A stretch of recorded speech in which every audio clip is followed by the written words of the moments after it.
Je voulais simplement dire quand même qu'on n'a pas dit que ce bilan était tout négatif. Hein. C'était surtout pas notre intention, y compris l'attractivité on parlait au niveau industriel, mais que des friches industrielles deviennent des zones économiques. Pour nous, c'est une très bonne chose. Hein. Là, je l'ai dit. On revient aussi à l'attractivité de la France. C'est vrai que s'il y a un faible taux d'urbanisation, c'est la force aussi du tourisme en France, et on le reconnaît. Ça, on ne conteste pas ça non plus. Hein. On s'était positionné pour la maison de service public. On a bien dit que c'était aussi une forme de palliatif d'une casse du service public. Et ça évolue, mais pour nous, il y a une évolution là, on le sait. Mais pour nous, elle n'est pas forcément, on verra avec le temps, mais je suis sûr que la plupart des gens, dès qu'on les éloigne de certains autres services publics et de la compétence qu'avaient certains services publics, ça ira forcément à la baisse. Mais je n'ai pas dit qu'il n'existait pas. D'accord ? Voilà. Très bien. Du coup, oui, pour revenir à certains points, pareil, on n'a pas parlé effectivement qu'il n'y avait eu que du pavillonnaire, parce que j'avais repris vos chiffres là de tout à l'heure. Donc il y a un certain pourcentage effectivement. La question avait été de se dire, mais par contre je vous rejoins sur le fait que ça ne veut pas dire qu'il n'y ait pas du tout de vie sociale pavillonnaire, ça c'est vrai, mais à un moment donné, quand effectivement on éloigne de plus en plus la densification, en tout cas donc, autour du chef-lieu et alentour, dans les hameaux, qu'à un moment donné, et ça ce sont vos termes aussi, vous l'avez souligné à plusieurs reprises, qu'il était compliqué sur Ugine de faire vivre ce centre-ville et le chef-lieu. Et c'est sûr qu'il y a ce problème sur le territoire de grands espaces, ça s'étale effectivement. Donc c'est la forme de cette ville aussi, il y a les hameaux avec la montagne, etc. Mais cette densification-là, à un moment donné, pour faire vivre un centre-ville, c'est de fait plus compliqué. Mais bon, ça c'est assez mathématique, donc il n'y a pas de souci par rapport à ça. Mais donc, plus on va éloigner, plus on va construire loin, plus on va avoir du mal à créer une vie sociale, et on n'entendait pas une vie sociale entre petits gens, mais une vie sociale de la ville en elle-même, donc du centre-ville et des différents quartiers. Donc ça, effectivement, c'est ce qu'on voulait dire par là. Après, oui, évidemment, plus c'est rare, plus c'est cher. Donc non, c'est pas ce qu'on veut, puisqu'on le dénonce depuis le début. Mais à un moment donné, effectivement, ça revient bien, c'est un pouvoir qui revient aux villes de choisir effectivement la manière dont elles souhaitent se développer. Donc, libre effectivement à chacune des communes de dire nous, on va faire cette orientation-là plutôt qu'une autre. Mais à un moment donné, je comprends bien évidemment les objectifs de la ville de vouloir se développer. Mais du coup, le développement, à un moment donné, il a aussi un prix. Donc, c'est ce ratio-là. Et où est-ce qu'on place le curseur dans le développement de la ville, au détriment potentiellement d'effectivement de la consommation des espaces naturels, au détriment du coup d'une densification et d'un éloignement des constructions, parce qu'au bout d'un moment, on n'a plus la place proche du centre. Donc voilà, il y a des territoires qui sont faits de par leur géographie pour être plus ou moins importants. Et je ne crois pas que ce soit un mal en soi non plus. Mais après, effectivement, ça dépend des objectifs d'une ville, de vouloir beaucoup se développer ou de rester à taille humaine, justement, et de pouvoir mettre en place tout ce qui est possible avec l'argent dont elle dispose pour pouvoir rendre sa ville attractive, mais aussi avec ce dont elle dispose, socialement viable et dynamique. Donc ça c'est pas incohérent non plus de faire le choix à un moment donné de dire on reste à taille humaine et par contre on va mettre tous les moyens possibles pour le bien-être et le dynamisme de cette ville. Enfin, j'ai pas l'impression que ce soit quelque chose de complètement délirant comme posture. Mais après, effectivement, chacun choisit sa posture. Nous, on n'est pas forcément dans une démarche de dire on va à tout prix se développer pour pouvoir rentrer dans cette logique de consommation et d'offres, etc., au détriment potentiellement d'autres choix. Donc voilà, mais c'est des postures qui sont différentes et il n'y a pas de souci. Et le dernier point, j'aimerais bien par contre que vous précisiez, parce que vous avez parlé des problèmes liés à la densification. Est-ce que du coup vous pourriez préciser ce que ça veut dire ? Je vous invite juste à analyser la la ville en France. Prenez les quartiers difficiles de toutes ces villes, où malgré les milliards chaque année consacrés à ces politiques de la ville, il n'y a aucun résultat. On voit parfaitement que ça ne fonctionne pas. Voilà. Alors, je me doutais bien que vous alliez parler de ça. Je peux vous inviter dans certains quartiers, si vous ne les connaissez pas, vous verrez comment ça fonctionne.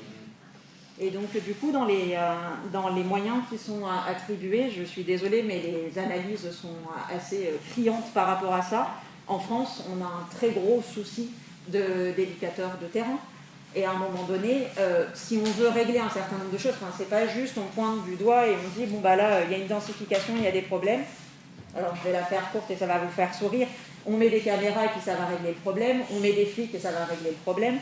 C'est pas ça la solution. Quand on a de vrais soucis, effectivement, entre les gens sociaux, si on ne met pas les moyens dans des structures sociales, si on ne met pas les moyens avec des éducateurs de rue, effectivement, on ne règle pas les problèmes. Ça, c'est sûr. Et en France, on est typiquement un très mauvais élève là-dessus. Mais ça, c'est à l'échelle nationale, ça fait des décennies que ça existe et il n'y a absolument rien de nouveau là-dedans. Donc je vous confirme qu'effectivement, la densification, ça peut générer des problèmes à partir du moment où on ne met rien en place pour régler ces problèmes-là. Et là, les ministères, effectivement, ils ne suivent pas et ils ne mettent pas les bons moyens. Mais ça, c'est une autre problématique. C'est pas prendre le problème dans le bon sens et c'est dommage. Vous ne pouvez pas dire que depuis 40 ans et toutes les mesures qui ont été prises dans le cadre des politiques de la ville, il y a une seule réussite. Et vous ne pouvez pas dire non plus qu'il n'y a pas de moyens qui sont consacrés. On parle de plusieurs dizaines de milliards par an. C'est pas possible. Et que des éducateurs de rue, il y en a, et que les moyens sont mis, ils sont dans l'incapacité de faire leur travail correctement. C'est tout. Et c'est il y a quand même 4 millions de chômeurs. Je dis simplement que la politique de la ville est un échec complet en France et qu'on ne peut pas continuer à vouloir à tout prix faire des villes sur des villes. C'est un doux rêve. Voilà, c'est tout. Et surtout pas Ugine. Je rappelle qu'Ugine, quand même, il y a une géographie. Je rappelle qu'Ugine, il y a 3 centres. C'est comme ça. Et que jamais on n'arrivera, pour des raisons différentes, à densifier nos centres pour avoir un vrai centre. Enfin, je veux dire, prenons une comparaison avec Faverges, c'est juste à côté de chez nous, tout le monde connaît. Il n'y a qu'un seul centre à Faverges, c'est facile. Enfin, c'est facile, c'est jamais facile. Et c'est moins difficile. Nous avons 3 centres. On a essayé de les relier petit à petit, on va continuer, mais on aura toujours 3 centres. Et avec d'autres contraintes que d'autres communes de notre taille n'ont pas, parce que si on n'avait qu'un seul centre, ce serait peut-être moins difficile, encore une fois, c'est toujours très compliqué. En même temps, on a toujours eu, notamment pour le commerce d'origine, de grandes difficultés à garder nos commerces, à pouvoir les dynamiser, non pas faute de travailler avec les commerçants, non pas faute d'engagement, mais parce qu'il y a des règles aussi qui étaient là, ou en tout cas des habitudes, avec des très gros comités d'entreprise, où j'achetais plus facilement le petit pot à travers ma comité d'entreprise que le commerçant du ville. Puisque tout passait par les comités d'entreprise et ça continue. C'est juste un constat, c'est pas. Voilà. Ils trouvaient ça moins cher, c'était plus facile, etc. On a quand même là aussi une vraie difficulté. Donc pour maintenir nos commerces, on y met nous aussi des moyens, on l'a encore vu tout à l'heure. Depuis très longtemps, on s'occupe sur le maintien de nos commerces, mais c'est comme dans toutes les villes compliquées, on le sait, encore une fois, on ne veut pas dire on est meilleur que les autres. En même temps, nous avons des caractéristiques très spécifiques à l'île. Et ça, c'est une vraie difficulté pour nos commerces, pour notre vie sociale dont vous parlez. Je ne crois pas qu'en manque de vie sociale à l'île. Enfin, je regarde mes collègues qui s'en occupent, quand même. Je ne crois pas. Les services sociaux de la ville d'Ugine au sens large et nos partenaires sont loués de partout. Et que tous ceux qui viennent habiter à Ugine sont très étonnés de la qualité des services et de la qualité de ce qu'ils trouvent au sens large de tous les équipements. Faites les ratios aussi, nombre d'équipements, nombre d'habitants. On prend les tribunaux, on prend tout, on peut prendre n'importe quel équipement. On est suréquipé, et tant mieux.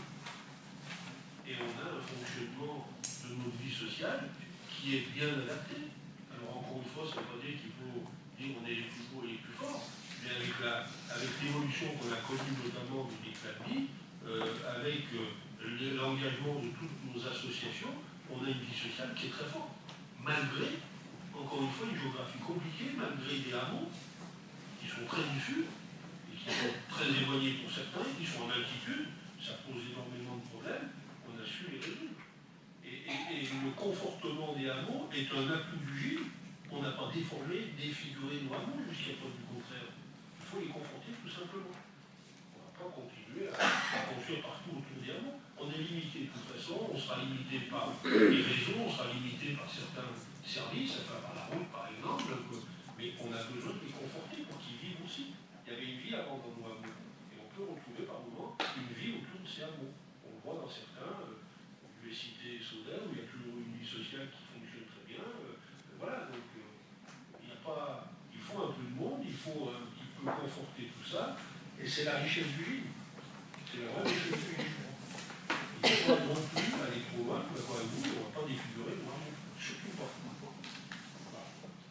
Donc il y a un gros travail à faire, hein. On est sur un constat, et puis demain, vers où on veut aller, je crois qu'on est tous d'accord pour dire qu'on a une qualité de vie à renforcer, on a besoin du développement économique, on a besoin de l'agriculture, on a besoin effectivement d'accompagner un peu mieux le tourisme. Il ne faut pas non plus rêver, on ne sera jamais une ville 4 saisons et puis où il y aura plein de touristes, mais on a notre place par ailleurs. Il faut avoir de l'habitat diversifié pour nous permettre de recevoir tout type de famille et pour continuer à maintenir nos écoles et notre vie sociale responsable, parce que effectivement, on en a besoin. Et on a, encore une fois, et nous en sommes fiers, plus de 50% de nos habitants qui sont en logements sociaux. Donc, la construction d'œuvres des logements sociaux n'est pas utile, il y aura toutes les réhabilitations qui est beaucoup plus utile. On se rejoint aussi là-dessus, je veux dire, il n'y a pas de problème, on construit très peu, on va même peut-être en démolir un peu pour lâcher un peu de l'est, c'est-à-dire dans certains secteurs, dans le cours, on évoque le sujet-là. On est bien d'accord sur ces éléments-là. Même si ça n'est pas l'objet ici, mais vous avez apporté ce sujet-là, donc je vais juste refaire un tout petit point quand même sur les quartiers difficiles et les moyens qui sont mis en place par le pays. Je n'ai jamais dit qu'il n'y avait aucun moyen mis en place, aucune enveloppe budgétaire, qu'il n'y avait aucun éducateur de rue. J'ai dit qu'on était très largement en dessous de ce qu'il faudrait, mais en même temps, ça encore, c'est une réflexion globale, c'est-à-dire qu'il y a toute la problématique des prisons en France et qu'est-ce qu'on en fait de la surpopulation, la gestion des services sociaux, de l'enfance, etc.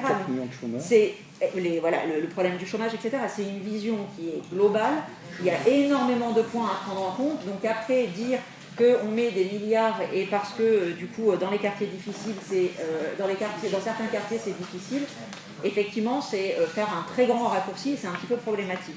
Mais voilà, donc après c'est pas l'objet ici, on ne parlait pas du GIN, vous avez abordé sur un plan national, donc voilà, après on espère très fortement effectivement que sur le prochain PLU, il y aura des mesures fortes qui vont être prises dans ce sens-là, effectivement, donc dans les évolutions de notre société. Merci.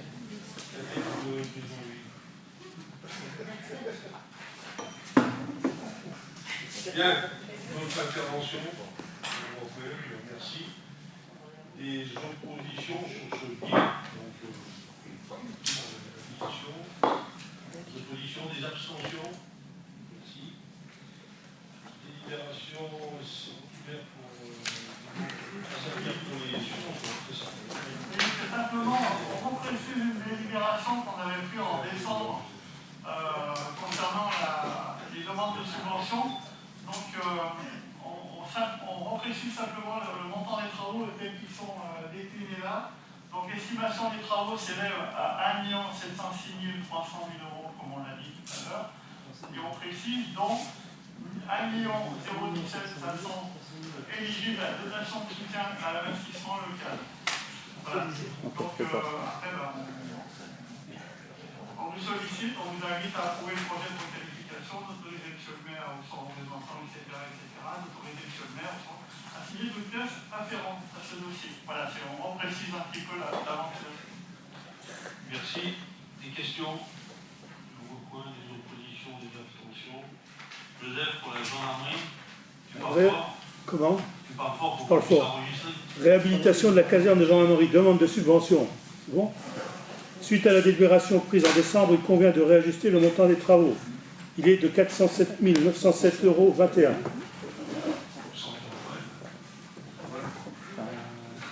Elle a été construite quand ça C'est arrive. important. Merci. Merci. C'est interne, c'est plus interne. Des questions? Des oppositions, des abstentions? Bien. Nous avons terminé. Des questions diverses?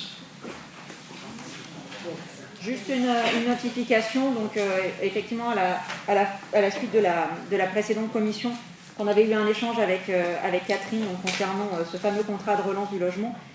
Et donc elle m'avait invité à lui envoyer un mail. Je lui avais dit, oula, attention, je ne vais pas te l'envoyer directement, parce que sinon ça va être compliqué. Non, il n'y a pas de souci. Et donc au final, effectivement, c'est bien repassé par la tour de contrôle, puisque c'est le secrétariat général qui a répondu.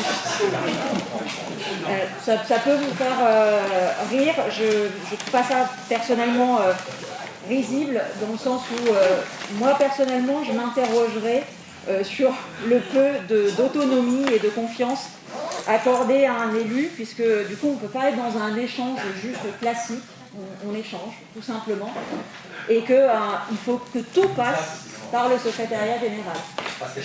C'est quand même... ça pose question. Non, mais ce que je veux dire, c'est que c'est passé par cette voie-là, mais en lien quand même avec moi. Enfin, je veux dire, la réponse, elle était élaborée en lien... j'ai quand même donné ma réponse, en fait, voilà. Mais effectivement, c'est passé par la voie qu'on avait établie. J'ai envie de dire, encore heureux. C'est quand même le minima d'une certaine liberté d'expression, d'un échange qui devrait relever du bon sens, de pouvoir se parler entre nous sans que ça passe essentiellement sous le contrôle du secrétariat général. Enfin, il y a quand même un non-sens absolu et un manque d'autonomie et de démocratie, mais voilà, c'est pas nouveau. Le mot était lâché. Ensuite, rien d'autre. Très bien. Attends, on peut te faire série? Pardon? La série.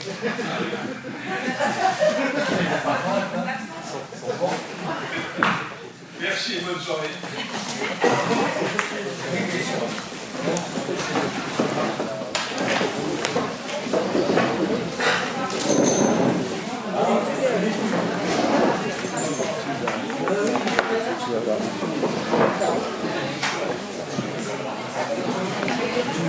Il faut qu'on règle ce promet.